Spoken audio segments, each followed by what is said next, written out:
공군 군목으로 사역하시는 차성진 목사님이라는 젊은 목사님이 계신데 페이스북에다가 직구준 교회사전이란 제목의 공간을 만들고 이 교회의 어려운 용어들을 풍자와 해학을 섞어서 재미있게 쉽게 그런 설명을 하고 있습니다. 많은 구독자들이 있어요. 그 가운데 한 단어인데요. 제가 한번 문제를 내볼 테니까 어떤 단어를 설명하고 있는지 한번 맞춰보시기를 바랍니다. 의문사로서 설교자들에 한해서 다양하게 쓰여지는 말이다. 예를 들면 지금 내 말 듣고 있습니까? 또는 내가 지금 한 말 믿습니까? 또는 지금 졸고 있습니까? 라는 말로도 번역될 수 있다. 무슨 말일까요? 한 단어입니다. 잘 들어보세요. 설교자에 한해서 특별히 부흥의 강사님들이 자주 쓰게 되는데 설교 시간에 지금 내 말 듣고 있어? 지금 졸고 있는 거 아니야? 그럴 때 쓰는 말이다. 네, 할렐루야입니다. 할렐루야. 물론 이게 정석은 아니죠. 재미있게 풀어서 쓴 말이에요. 그러니까 보통 우리가 부흥회 때 보면 부흥 강사님들이 예수님이 우리의 그리스도이십니다. 그러면 당연히 성도들이 아멘 이렇게 해야 되는데 그냥 은혜가 없어가지고 썰렁하면 할렐루야! 이 말은 뭐예요? 아멘 좀 하라 뭐 그런 얘기야. 내 말 듣고 있죠? 내 말이 맞죠? 좀 아멘 좀 해요 뭐 이럴 때 쓰는 말이죠. 근데 실제 뜻은 그렇지 않죠. 실제 할렐루야의 뜻은 뭡니까? 그렇죠. 여호와를 찬양하라 그런 뜻입니다. 그런 의미에서 두 손 높이 들고 오늘 할렐루야 한번 하겠습니다. 할렐루야! 할렐루야! 할렐루야 할 때 잘 하셔야 돼요. 손을 이렇게 들든지 이렇게 들어야지 이렇게 들면 안 됩니다. 이거는 사람들을 축복할 때 쓰는 손이고 할렐루야는 이렇게 위로. 다시 한번 할렐루야! 할렐루야! 여호와를 찬양하라. 이 기본입니다. 이 정도는 알고 계셔야죠. 또 자주 쓰는 교회에 쓰는 용어 가운데 하나가 아멘이죠. 아멘의 뜻은 뭡니까? 원래 아멘이란 말은 진실이라는 뜻인데 당신의 말씀이 진실함을 믿습니다. 그렇게 될 줄 믿습니다. 할 때 쓰는 말이에요. 그러니까 설교 시간에도 아멘을 자주 하시면 은혜가 더욱 넘치고요. 우리 장로님들 대표 기도하실 때도 그 기도의 내용이 뭐 이상한 내용이면 아멘하면 안 되죠. 근데 그 우리의 대표자로 서신 우리 장로님의 기도가 내가 동의한다. 그 말이 맞다. 그렇게 될 줄 믿는다. 그러면 크게 아멘 하시길 바랍니다. 아멘이 풍성한 교회가 은혜가 넘치거든요. 지난 금요일에 우리 김동현 전사님이 설교를 하셨어요. 전사님이 그런 일화를 소개하더라고요. 본인이 초등학교 3학년 때 학교에서 선생님이 인생의 좌우명이 뭐냐고 물어봐가지고 고민하다가 하나를 썼대요. 전사님이 초등학교 3학년 때입니다. 인생의 좌우명이 뭐였냐면 먹고 죽은 귀신이 때깔도 곱다. 우리 전사님이 굉장히 조숙하셨던 것 같아. 왜 그걸 인생의 좌우명으로 써갔느냐? 인생이 뭐 있는가? 먹고 잘 살면 그게 행복한 거지. 그렇게 어린 마음에 생각이 들어가지고 잘 먹고 잘 사는 거기에 연관된 속담을 찾다 보니까 먹고 죽은 귀신이 때깔도 곱다. 우리나라 사람들이 옛날엔 너무 못 살았잖아요. 너무 먹을 것이 없었잖아요. 그러니까 그런 말까지 나온 거죠. 근데 여러분 정말 잘 산다는 게 뭘까요? 그냥 잘 먹고 잘 싸다 죽으면 그만인가요? 옛날 김삿갓이 전국을 방랑하면서 시를 많이 썼는데 어느 마을에 도착하니까 사람이 죽었어요. 그래서 김삿갓인 줄 알아보고 이 사람 묘비를 하나 써야 되는데 멋진 묘비 좀 하나 써달라고 부탁한 거죠. 김삿갓이 그 사람이 어떤 사람인가 이렇게 들어봤어요. 어떤 삶을 살았는가. 그러니까 대략 그가 살아온 인생을 들어본 다음에 멋진 묘비병을 하나 써주고 떠났다죠. 그게 뭐냐? 다 죽, 다 먹. 이게 뭔 말인가 동네 사람들이 한참을 고민하다가 우연찮게 묘비병을 거꾸로 읽어봤더래죠. 다 죽, 다 먹. 거꾸로 읽어보니까 뭡니까? 먹다, 죽다. 여러분, 우리 인생이 만약에 그렇게 먹다 죽는 인생이라면 이게 참 얼마나 안타까운 일입니까? 정말 잘 산다는 것이, 행복하게 산다는 것이 먹다 죽는 걸까요? 시편은요 150편으로 구성이 되어 있습니다. 146편부터 150편까지 동일하게 시작을 뭘로 하냐면 할렐루야, 끝도 할렐루야로 끝납니다. 다시 말하면 시편 150편의 결론이 뭐냐? 할렐루야입니다. 여러분, 시편 1편의 시작을 아시죠? 1편 1절이 어떻게 시작이 됩니까? 복 있는 사람은 악인들의 꾀를 따르지 아니하고 죄인들의 길에 서지 아니하고 오만한 자들의 자리에 앉지 아니한다. 복 있는 사람은 이렇게 시작이 돼요. 근데 시편 150편 맨 끝은 뭘로 끝난다고요? 할렐루야. 예? 그러니까 시편은 여러 사람이 쓴 겁니다. 한 사람이 쓴 게 아니라 여러 사람이 쓴 것들을 편집자가 모아가지고 배열을 할 때에 시작은 뭘로 할까 하다가 1편을 딱 정한 거예요. 복 있는 사람은, 이게 시편 전체의 주제입니다. 복 있는 사람은 도대체 어떤 사람이냐? 어떻게 우리가 삶을 살아가야 정말 하나님 앞에 복 있는 인생이 될 것인가? 이게 쭉 나오죠. 그러다 맨 마지막에 가가지고 뭘로 끝난다고요? 할렐루야. 간단하게 결론은 그겁니다. 복 있는 인생은 뭐냐? 잘 산다는 건 뭐냐? 할렐루야, 인생을 사는 것이다. 할렐루야가 뭐라고요? 여호와를 찬양하라. 복 있는 사람은 하나님을 찬양하는 삶입니다. 하나님께 영광 돌리는 삶입니다. 그 인생이 잘 사는 거죠.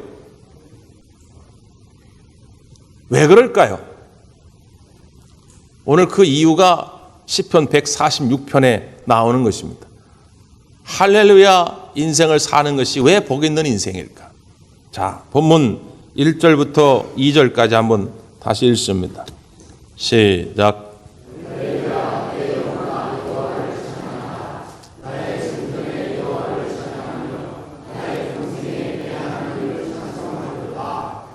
아멘. 할렐루야 이렇게 외친 다음에 시편 기자는 내 영혼아 여호와를 찬양하라 이렇게 권면합니다. 자기 권면이에요. 지금 남한테 하는 얘기도 아니에요. 뭐 자식들한테 하는 얘기도 아닙니다. 누구한테요? 자기한테. 내 영혼아 하나님을 찬양하라. 그리고는 응답하지요. 나의 생전에 여호와를 찬양하며 나의 평생에 내 하나님을 찬송하리로다. 자기한테 권면하고 자기가 지금 응답하는 거예요. 여러분 왜 그럴까요? 내 영혼은, 내 내면은 끊임없이 하나님을 그 중심의 자리에서 밀어내고자 하는 죄악의 본성이 있습니다. 예수님이 마태복음 6장에서 뭐라고 말씀하시냐면 하나님과 재물을 겸하여 섬길 수 없느니라. 예수님이 하나님과 재물, 쉽게 말해 돈인데 이 돈을 하나님과 비교하고 있어요. 아니 예수님은 어떻게 그까진 그 돈 몇 푼 그 재물 가지고 하나님을 비교하나 할지 모르는데 원문에 보면 재물이란 말을 만몬이라는 단어를 씁니다. 만몬은 사실 단순히 그냥 우리가 재물로 번역이 됐지만 좀 더 구체적으로 표현하면 재물의 신이에요. 돈신입니다. 이 만몬의 특성이 있어요. 그건 뭐냐? 끊임없이 우리의 삶의 중심의 자리를 잡으려고 그래요. 우리의 삶의 주인이 되려고 합니다. 이건 예외가 없어요. 목사인 저도 예외가 아닙니다. 교회 아무리 오래 다니신 분도 겉으로 볼 땐 성군 성자처럼 보이는 사람일지라도 예외가 없어요. 돈 앞에 장사 없다. 우리가 그런 속담도 있지 않습니까? 끊임없이 이 돈신은 내 삶의 주인이 되려고 계속 스물스물 올라와요. 그래서 그 돈신에 무너지게 되면 돈 때문에 가족도 버리는 거고 친구도 배신하는 거고 부모도 찔러 죽이는 거죠. 그게 얼마나 무서운 것입니까? 그러니까 예수님 분명히 말하는 거예요. 네 마음이 만몬으로 지배를 당하면 하나님은 네 마음을 다스릴 시간이 없다. 내 인생의 주인이 될 시간이 없어. 그러니까 돈신 따라가는 것이다. 그러니까 그것을 과감하게 버려버리고 내 안에 하나님만 주인으로 삼아라. 그럼 어떻게 해야 되느냐? 하나님을 찬양하는 삶이 그렇다는 거예요. 하나님을 찬양한다는 건 무슨 뜻이냐? 내 삶의 주인은 온전히 하나님밖에 없습니다. 이걸 고백하는 거거든요. 그러니까 내 영혼아 하나님을 찬양하라. 지금 계속 또 올라오지. 스물스물 만몬 그 재물신 앞에 절하려고 무릎 꿇으려고 또 스물스물 올라오지. 저 사람 앞에 권력 앞에 그런 거에 그냥 굴복하려고 또 스물스물 올라오지. 그러지 마. 하나님만이 내 인생의 주인이야. 하나님을 찬양하라. 이 고백이에요. 오늘 이 시간 다시 한번 여러분 결단할 수 있기를 바랍니다. 하나님만 여러분 삶의 주인이 되시기를 바랍니다. 왜 그렇지요? 하나님을 찬양할 분명한 이유가 있죠. 하나님을 잘 알지 못하고 찬양해야 할 대상을 잘 알지 못하고 그냥 찬양하는 것은 그냥 자기 만족에 불과해요. 분명히 그 대상이 어떤 분인지를 알아야 됩니다. 가끔 우리가 마트 같은 데 가가지고 엘리베이터를 탔는데 젊은 애기 엄마가 갓난 애기를 이렇게 안고 들어온 거예요. 너무 이뻐가지고 야 그놈 잘생겼다. 장군감이야. 앞으로 크게 되겠어. 그랬더니 그 애기 엄마가 뭐라고 그러냐면 여자애인데요. 그러고 나가버리는 거예요. 생긴 건 딱 남자애같이 장군감같이 생겼는데 여자인 거예요. 그러니까 엄마가 얼마나 이게 기분이 나쁘겠어요. 누군가가 저한테 목사님 참 인상 좋으시네요. 꼭 부처님 닮았어요. 좋은 얘기 같지만 기분이 좋지 않아요. 기왕 예수님 닮았다고 그래야지. 여러분 대상을 분명히 아셔야 돼요. 그냥 내가 만족스럽게 그냥 이렇게 하면 내가 참 그래도 뭔가 한 것 같고 스스로 만족이 돼. 그런 게 찬양이 아니라 대상이 어떤 분인지 하나님이 어떤 분인지를 알고 그 분명한 것에 대한 고백이 있어야 그게 진짜 찬양입니다. 그 하나님은 어떤 분이냐고 말이에요. 그게 오늘 본문 6절 이하 후반부에 나옵니다. 조금 이따 다시 간단하게 한번 살펴보도록 하고 그 전에 자 그런 하나님을 우리가 주인으로 삼아야 하는데 사람들은 끊임없이 다른 것에 자기의 힘을 쏟으려고 그래요. 자 그게 어떤 모습이냐면 3절 4절입니다. 3절 4절 시작.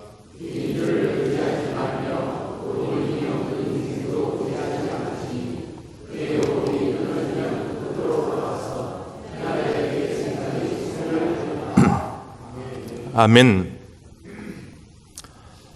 귀인들 한마디로 말하면 힘 있는 사람이죠. 세상에서 돈 좀 있다는 사람들, 지위가 좀 있다는 사람들, 뭔가 권력을 쥐고 있다는 사람들, 이런 사람들 귀인들입니다.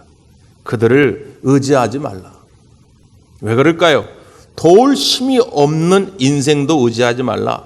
도울 힘이 없는 인생은 우리 인생 전체를 일반적으로 설명하는 얘기입니다. 우리의 인생은 도울 힘이 없다 그 말이에요. 이걸 바꿔 말하면 우리는 피조물이라는 것입니다. 우리는 지음을 받은 존재예요. 우리 스스로가 뭔가를 창조할 수 있는 힘이 우리에게 있질 아니에요. 그러니까 우린 도울 힘이 없는 인생이다 말이죠. 우리가 피조물임을 드러내는 가장 극명한 사건이 하나 있는데 그게 뭐냐? 4절에 보니까 그의 호흡이 끊어지면 흙으로 돌아가서 그날에 그의 생각이 소멸하리로다. 간단한 산수인데요. 여러분 한번 맞춰보세요. 이 4절을 그대로 산수식으로 표현하면 흙 더하기 호흡은 인간입니다. 그러면 호흡을 이쪽으로 넘겨요. 그럼 어떻게 성립이 되느냐? 인간 빼기 호흡은 답이 뭡니까? 흙이라는 거예요. 흙. 인간이 인간다워질 수 있는 것은 뭐가 있기 때문이라는 거예요? 호흡이 있기 때문이라는 거죠. 창세기에는 이것을 뭐라고 표현했냐? 생기라 표현했습니다. 루하라고 하는 단어를 썼는데 신약 성경에 오면 루하라는 단어가 때론 성령으로 번역이 됩니다. 다시 말하면 하나님의 영, 하나님의 영이 우리 가운데 있을 때 우리가 비로소 인간인 거예요. 이게 빠져버리면 껍데기는 있어도 우린 뭐라는 거예요? 흙이라는 거예요. 흙 같은 존재. 그러면 이 호흡의 주관자는 누굽니까? 납니까? 내가 호흡할 수 있으면 그냥 할 수 있나요? 젊은 사람이 축구 경기를 하다가 갑자기 부딪혀가지고 쓰러졌는데 심정지가 와가지고 20대의 젊은 운동선수가 호흡하지 못하고 생명을 끝내는 그런 안타까운 일들이 있습니다. 그 왜 그럴까요? 내가 호흡하고 싶어도 호흡할 수가 없어요. 호흡의 주관자는 내가 아닙니다. 여러분 잠들어 있는 사이에 여러분이 호흡하려고 뭐 애를 씁니까? 그럼에도 불구하고 우리는 끊임없이 호흡하기 때문에 오늘 이 아침에 나와서 또 예배를 하지요. 호흡의 주관자가 되시는 분은 하나님인 줄 믿습니다. 하나님이 호흡을 거두가시면 우리는 그냥 흙 같은 존재인 거예요. 죽은 존재라는 거죠. 그걸 피조물성이라고 그러는 겁니다. 도울 힘이 없는, 그저 우리는 지음받은 존재라는 거예요. 그걸 의지하지 말라. 목사님 그래도 저 사람은 귀인인데요. 저 사람은 돈이 있거든요. 우리 직장에서 힘이 좀 있거든요. 여러분 그것 때문에 우리가 얼마나 많은 배신과 낙심을 경험합니까? 얼마 전에 정두원 전 의원이 산길에서 스스로 목숨을 끊었어요. 참 안타깝더라고요. TV에서 라디오에서 시사 프로에 많이 나오셔가지고 참 위트 있게 시사적인 이야기들을 많이 하신 분인데 저도 그거 참 많이 봤거든요. 근데 오늘 갑자기 포털 사이트를 검색하다 보니까 정두원 전 의원 자살 이렇게 나오더라고요. 이게 왜 그럴까? 저는 그때까지 잘 모르는 사실이 하나 있었는데 이분이 그냥 생전에 계속 공황장애 우울증을 겪어가지고 약을 계속 꾸준히 복용하고 그랬더라고요. 왜 그게 생겼는가 봤더니 이분이 옛날에 이명박 전 대통령 당선될 때 엄청나게 노력을 한 거예요. 서울시장 때부터 도와가지고는 대통령 되는데 큰 역할을 한 겁니다. 그런데 막상 이명박 대통령이 딱 된 다음에 이제 그 주변 그 지지 그룹들이 나뉘어진 거죠. 소위 말하는 형 이상득 의원을 중심으로 한 그 세력들과 반 이상득 세력들이 나뉘어진 거예요. 우리가 알다시피 결국은 그 형 이상득 의원이 실세가 되죠. 그러면서 정두원 의원은 그냥 밀려나 버린 거예요. 그래서 한 번은 막 울면서 기자회견했던 그 장면이 아직도 떠올라요. 그러니까 자기는 권력을 위해서 열심히 충성을 다했는데 결국 권력의 단맛을 하나도 보지 못한 거예요. 그럼 밀려난 거죠. 그때부터 이분이 공황장애를 겪는 겁니다. 우울증을 경험하는 거예요. 버려진 인생, 중심에 들어가지 못한 인생, 그걸 극복을 못했더라고요. 여러분 우리가 귀인이라고 여겼던 사람이 나를 뒤통수 치고 나를 괴롭혔던 일들이 어디 한두 번입니까? 그들은 왜 그러냐? 결국은 그들도 나와 똑같은 피조물이다. 완전할 수 없다. 나에게 온전한 위로와 만족을 줄 수 없다는 것이죠. 그러므로 이제 우리의 선택은 한 가지밖에 없는 것이죠. 그 선언이 5절입니다. 5절 시작.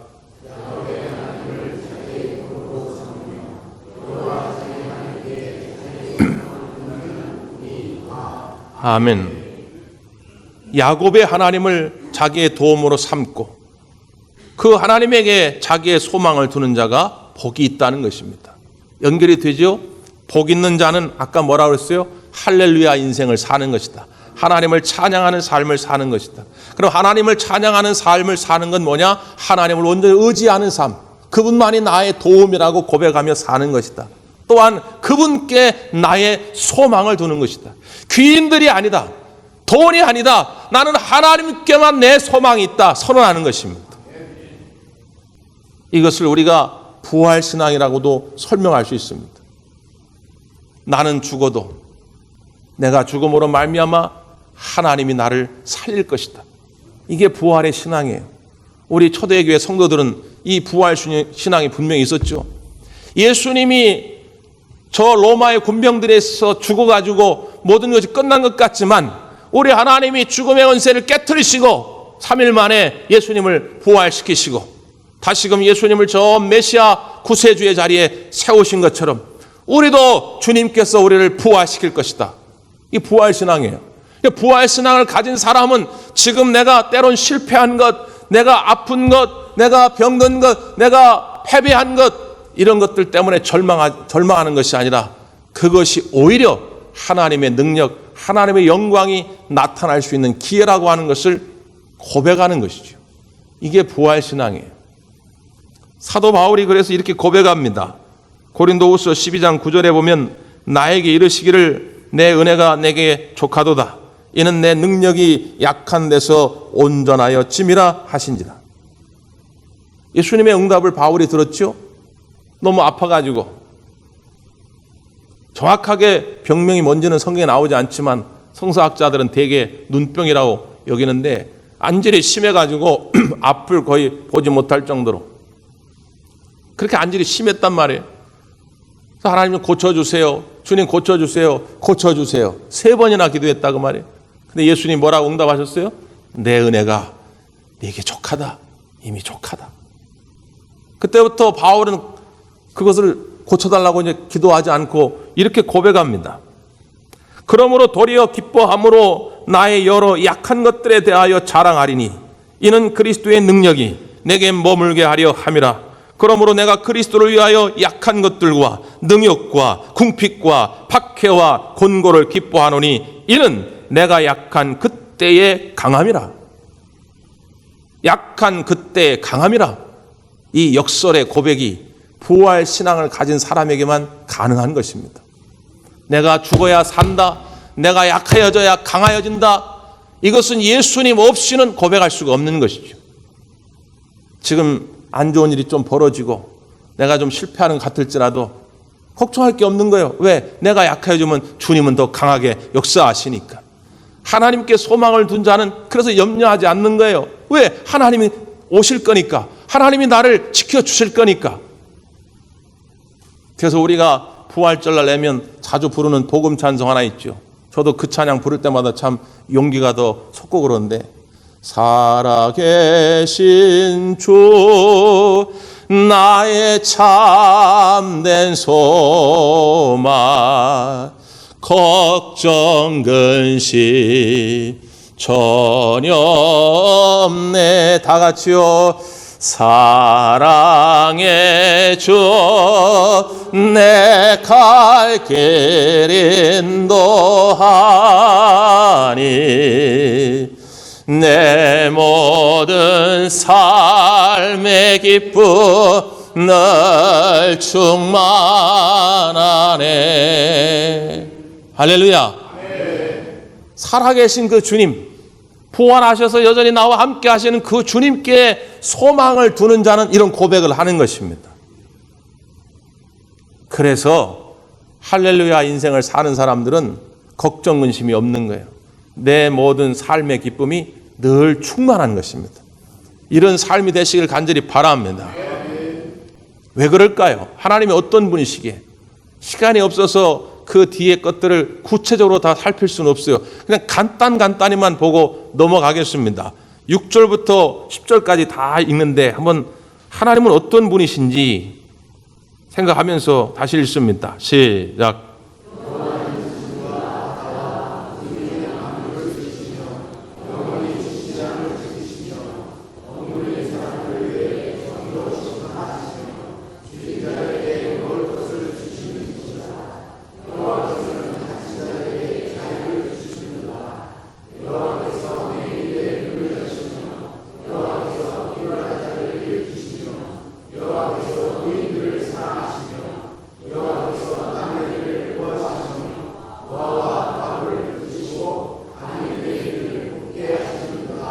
아멘. 여호와는 천지와 바다와 그 중에 만물을 지으신 분이다. 하나님이 어떤 분이라는 거예요? 창조주시라는 거예요. 아까 말한 호흡이 끊어지면 흙으로 돌아가는 그런 피조물 같은 너희들이 귀인들이다. 저 사람만 의지하면 내가 뭔가 될 거라고 생각했는데 그런 존재와는 차원이 다른 하나님은 창조주시라는 거예요.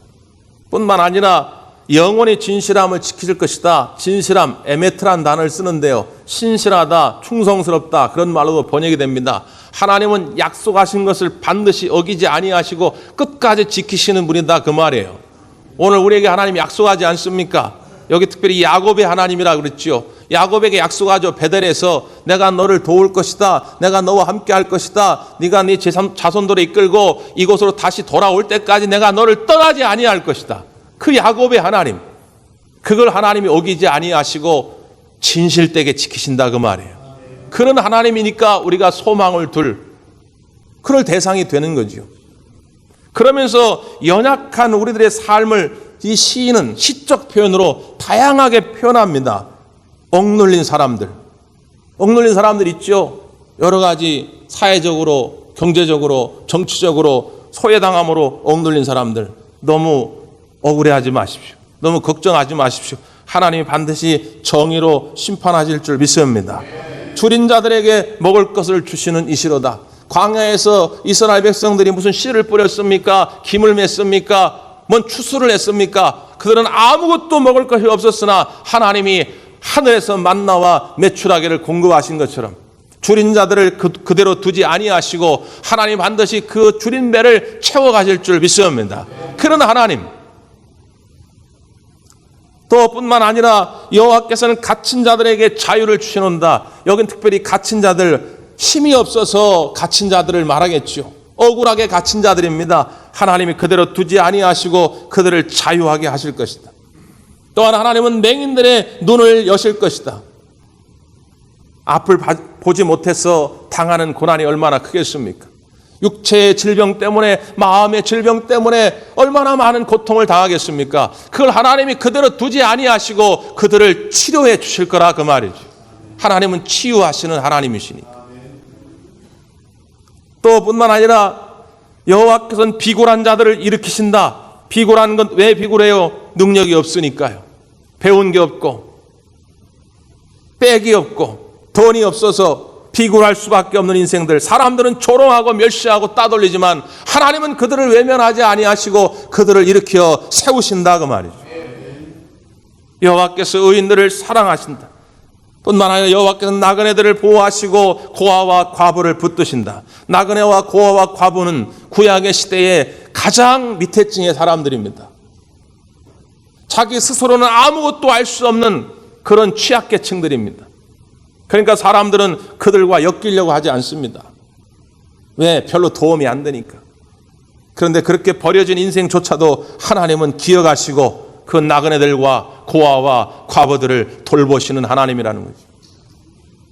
하나님이 그런 분이에요. 여러분 알고나 계십니까? 하나님이 이런 분임을 알고나 계십니까? 모르니까 하나님께 소망을 안 두는 거죠. 모르니까 하나님을 찬양하지 않는 것이죠. 하나님이 정말 이런 분을 확신한다면 하나님께만 소망둬도 든든한 거 아니겠습니까? 그래서 마지막 시인은 고백합니다. 시온아, 여호와는 영원히 다스리시고 내 하나님은 대대로 통치하시로다. 이런 하나님이 영원한 통치자라는 거예요. 이제 우리가 이것을 알았으면, 주님만이 우리의 소망이 되시는 걸 알았으면 이 소망의 길을 좀 닦아야 되겠죠. 영어 표현 가운데 desire pass라는 표현이 있습니다. desire, 갈망, 갈증, pass, 궤도, 길, 그런 뜻인데, desire pass, 그냥 우리말로 직역하면 갈망의 길, 이렇게 되겠죠. 딱히 우리말로 번역할 게 애매한데, 사전적인 의미는 뭐냐면, 사람이나 동물이 자주 다녀서 생긴 길, 그런 뜻입니다. 깊은 산 속에 수풀이 그냥 울창하게 우거졌어요. 그런데 1년이 지나고 5년이 지나고 10년이 지나면 어느 날부터가 이렇게 조그만 샛길이 생겨요. 그 샛길로 사람들이 오고 가기를 막 시작한 것이죠. 처음에 그 길 앞에 섰던 사람을 생각해 보라 그 말이죠.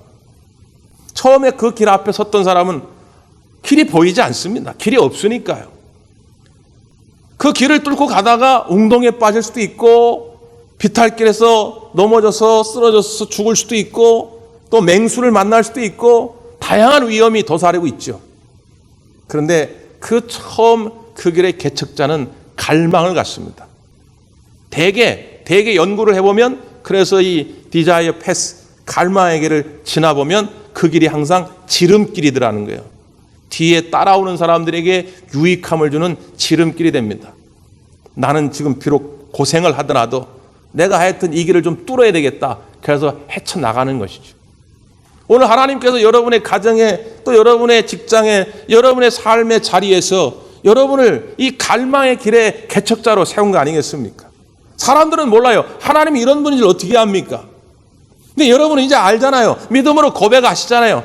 그럼 내가 이 길을 뚫어야 되겠다. 우리 가족들을 위해서, 우리 이웃들을 위해서 내가 이 길을 좀 뚫어야겠다. 그래서 이 길을 통해 가지고 많은 사람들이 하나님을 만나고 하나님께 소망을 두면 복 있는 인생이 되지 않겠는가 말이죠. 이 갈망의 길에 선구자들이, 개척자들이 다 되시기를 간절히 바랍니다. 기도하겠습니다.